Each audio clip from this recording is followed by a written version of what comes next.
I'd like to thank you all for coming. This morning, I've been asked if I would talk about how this experience happened. So I'll do that because there's people from England and people from New Zealand came all that way, and I think they should know. And there's something else I'd like to explain to you. Under no way, shape, or form am I talking religion.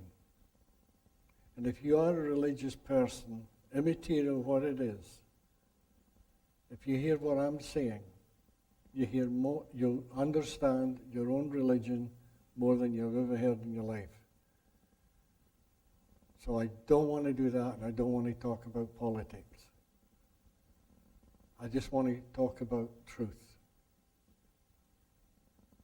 And 34 years ago, I was a welder, grade 9 education. Just an ordinary, everyday human being. And I was having a little bit of trouble in my marriage. It wasn't because Barb and I didn't love each other. It was something really, really bad called a mother-in-law. And I kept blaming my mother-in-law for all her problems because she stayed with us. And during that time, if you remember, in the early 70s was a kind of hippie time. A lot of people were going to these awareness groups.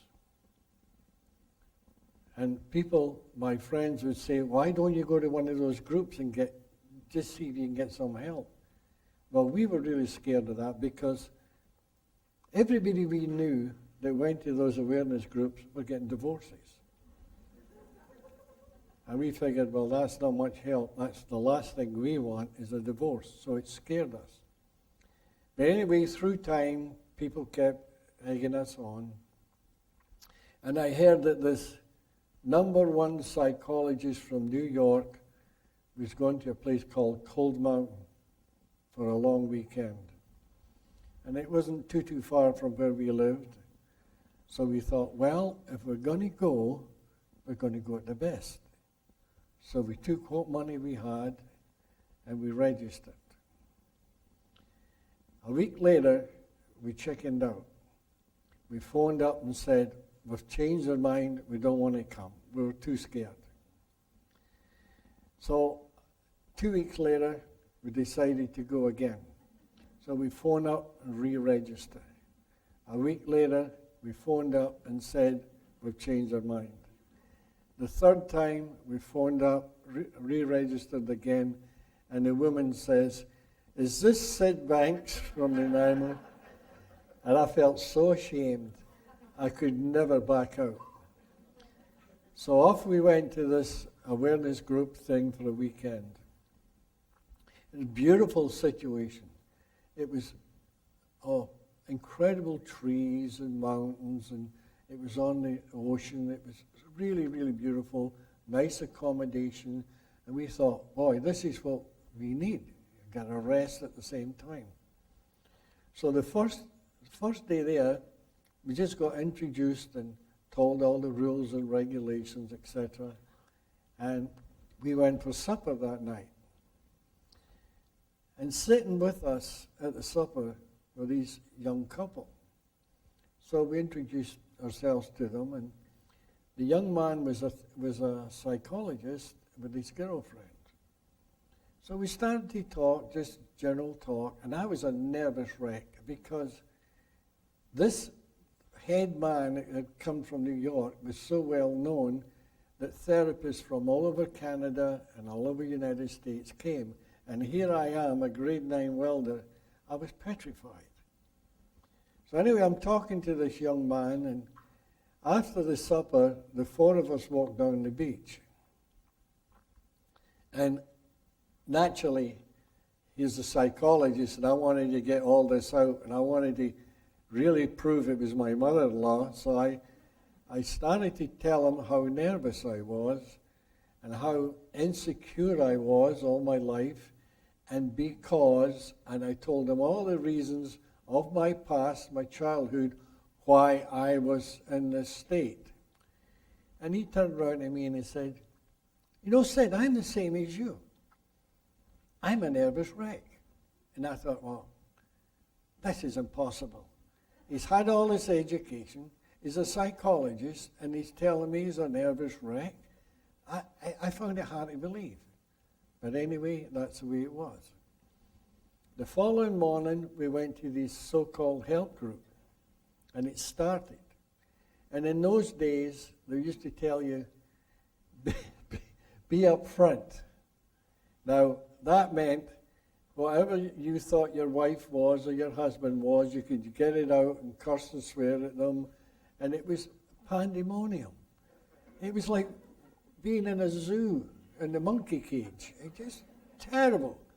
As a matter of fact, it was so bad, one of the trainers slapped this other woman over the face and told her she was an egotistical ass because she'd had a nose job. And when it was finished, I looked at Barb, and she's shaking her head. She says, why did we ever come here? This is the worst horrible situation I've ever put myself in my entire life. I want to go home. And I agreed. There was no help there. It was total pathetic. So I said, okay, tomorrow we'll go home.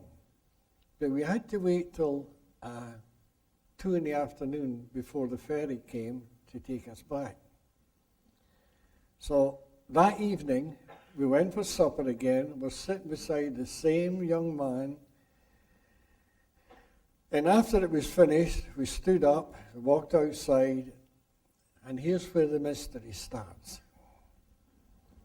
This young man said the most unusual thing to me. He says, you know, Sid, Moses went up the mountain to talk to God. And God said to Moses, go down and tell those people anything you want, and they'll believe you.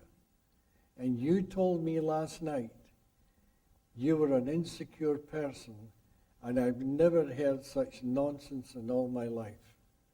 Now, that was his words. You know how the great mystics talk about hearing beyond the word? I heard beyond the word. And what I really heard them say was, there's no such thing as insecurity. It is all created from thought. Immediately I heard that, I had no insecurity. My life changed. My past didn't mean a tinker's toot. I was free. I was so happy, it was unbelievable. And I was so full of joy, I couldn't believe it. It was instant. And I turned around to this man and I said, have you any idea what you just said? And he said, of course I do. I just don't make idle chatter. But he didn't. Because if he had, he wouldn't be there. It was all intellectual. That night, we went back to the bedroom, and we're standing in this room, and I'm saying to Barb, isn't it amazing? We don't have any problems. It's all thought. And she started going, oh, maybe your problems aren't real, but mine is. And I'm saying, no, they're not. They're just thought. But you couldn't hear me. So the following morning, we went into another session with these people, and it was totally bizarre to me. But the greatest thing of all was all the therapists that were there were doing the very best they could.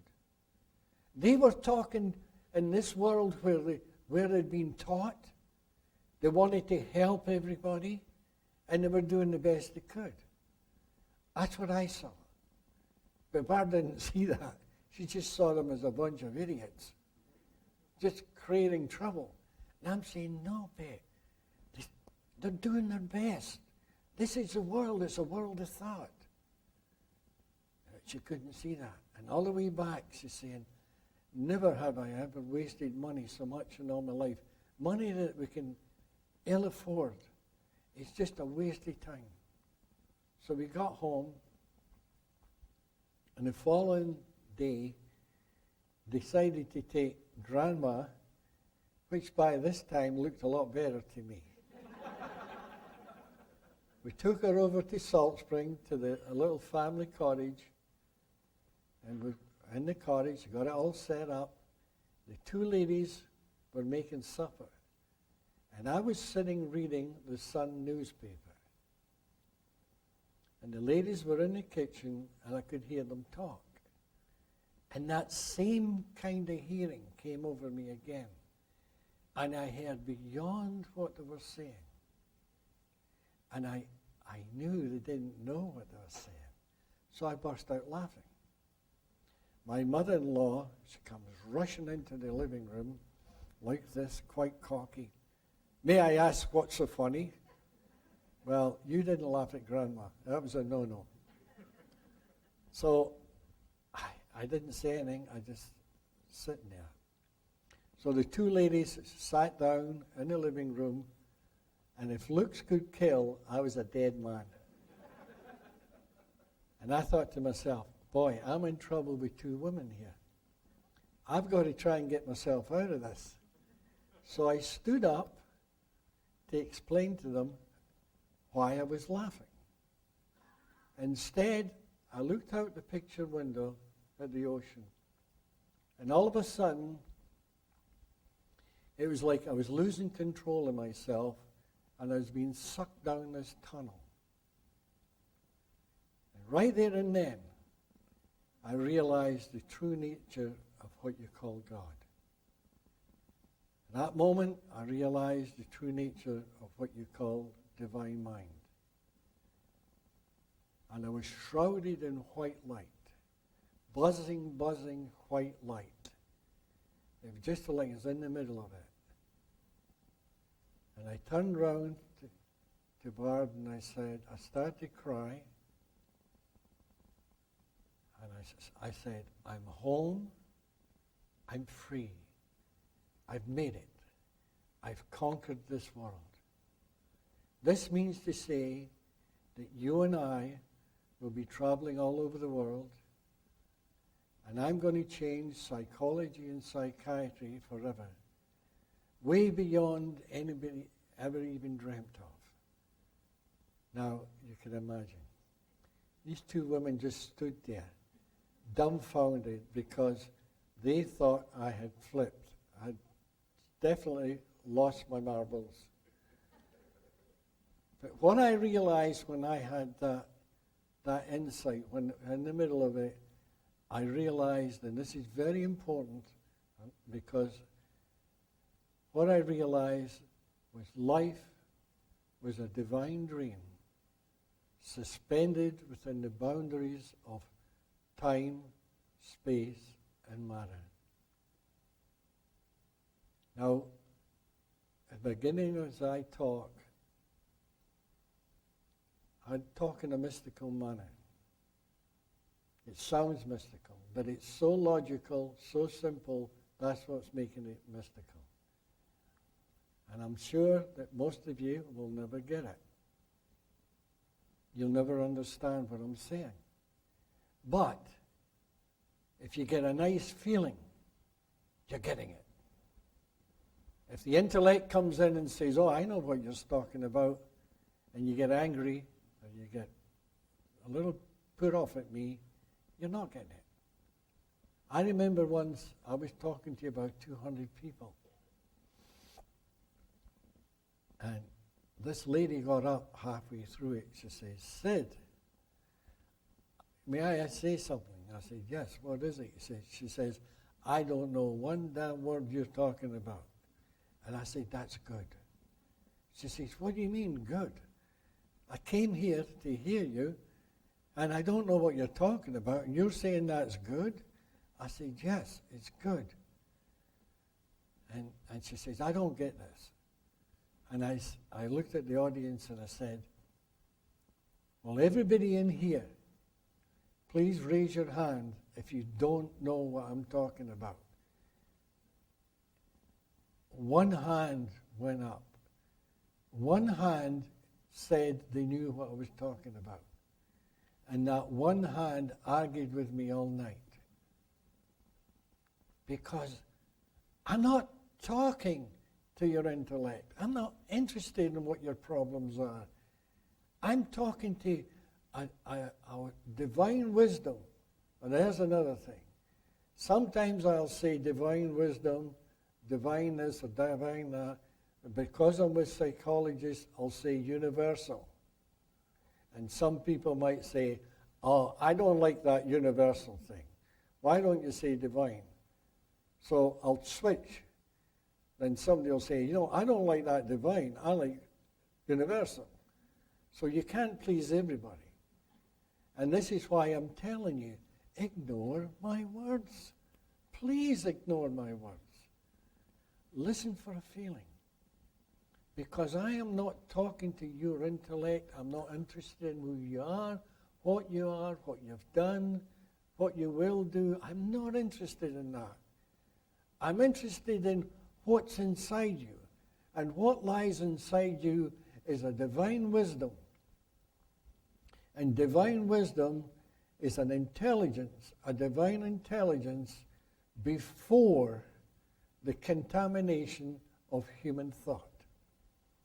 That's why your intellect is the human thought. I'm interested inside. There's an innate health in everybody. And if you can touch that innate health, that's where a miracle happens. Well, it's supposedly a miracle. I didn't tell you the whole story, believe me. Because after this experience, the following day, those two women, they wouldn't even talk to me. They were scared. And I didn't blame them one single bit. And finally, my mother-in-law says to me, how dare you say that you're going to change psychology and psychiatry of the world? You don't even know what psychology and psychiatry are. And she was right. I didn't. I couldn't even spell the word. But I did know that I'd found the secret of the mind. And I knew if any therapist in the world could hear even the slightest bit what I was saying, they would heal people. I know that. There is no doubt. I knew that. The following day, my mother-in-law challenged me again. Very definite challenge. How are you going to change psychology and psychiatry of the world? What do you know? And I said, well, I'll tell you, Mom. One of the greatest secrets in this world is that there's three principles. The principle of divine mind, divine consciousness, and divine thought. And these three principles let us see creation and guide us through this life. And I doubt very much if many therapists in this world know that. Then she challenged me again and said, well, what are those three principles? I said, well, and I never knew this before in my life. You must understand this is the first time in my life I've ever spoken about it. And without thought, I said, divine mind is the universal intelligence of all things, whether in form or formless. Divine consciousness is the gift that allows us to see creation and all it entails. Divine thought is the gift that allows us to go through this world as thinking creatures. Well, it was pretty bad, the results of saying that. 3 days later, I went back to my work where I'd worked for 12 years. Everybody knew me, but they didn't. Very few even recognized me. I went to go in my locker and somebody grabbed my wrist and said, why are you going in Scotty's locker? My face had changed. My voice had totally changed. My attitude had changed. The way I behaved to people changed. Literally everything changed. And I saw everybody in this work, 200 or 300 people, all coming from those three principles. The ones that were angry, we're using them to become angry. The ones that were happy, we're using them to be happy. The ones that were insecure, we're using it to be insecure. And it was a thought. The thought is the secret key that was creating the reality. Thought creates this entire world. Without these three principles, there would not be a world.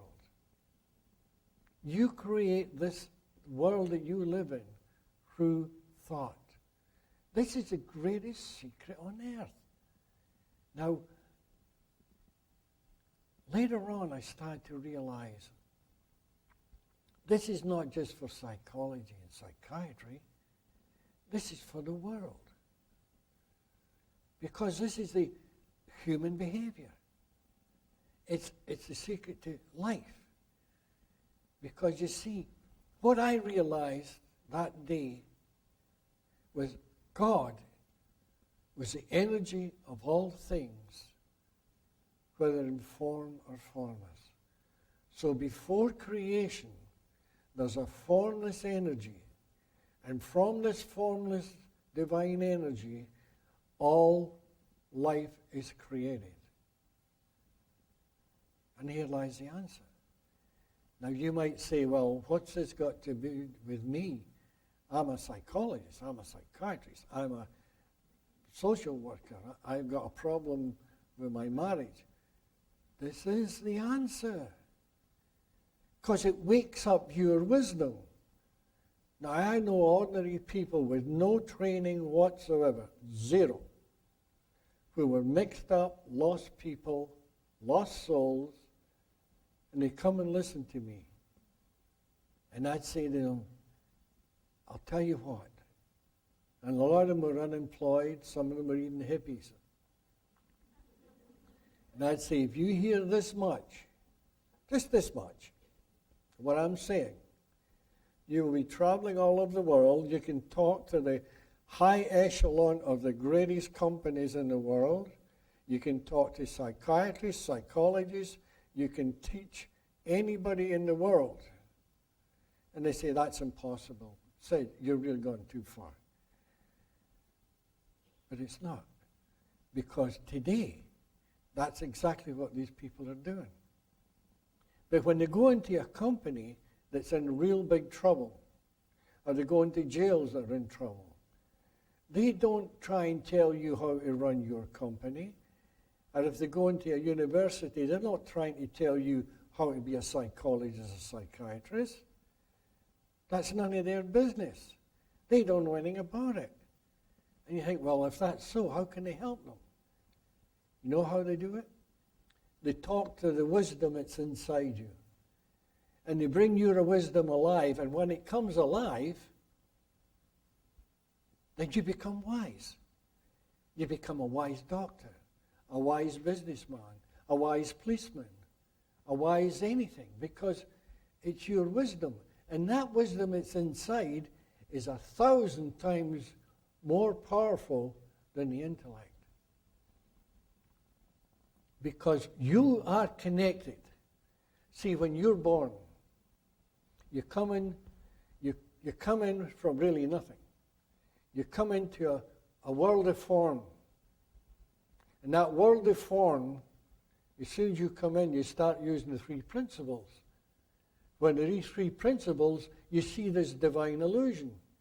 And this divine illusion to you is real.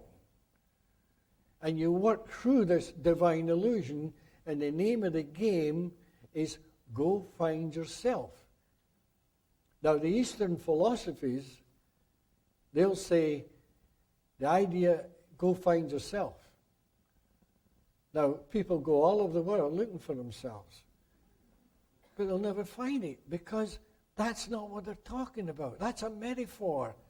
What they're saying is, find the true truth that's inside yourself. And your self is that well, there's lots of names you can put on it. It could be called God. It could be called anything. There's many, many names you can put on it. And I don't even want to put a name on it. But no matter what name you put on the truth, it is not the truth. It's a metaphor. If I say to you, I saw this beautiful tree, I'm not telling you what a tree is. I'm just telling you a word that describes something that's alive. And that's the same with the truth that's inside you. And this is where the secret is. If somebody's mentally ill or mentally unhealthy, what it is, it's their own thoughts that are creating it. If you're mentally sick because of your thoughts, and you change your thoughts to positive, you become a healthy human being. And people say, well, it's not that simple, because you see, this fellow, he had a real bad past and bad experiences. That's in the illusion. The past is no longer real. The past is an illusion in time. And it's carried through time in your head as if it's still alive and it still controls you. Once you see that the past is just an illusion, it's finished, it's history, then that frees you from all the problems. The problem is created from thought. Thought is the magical principle.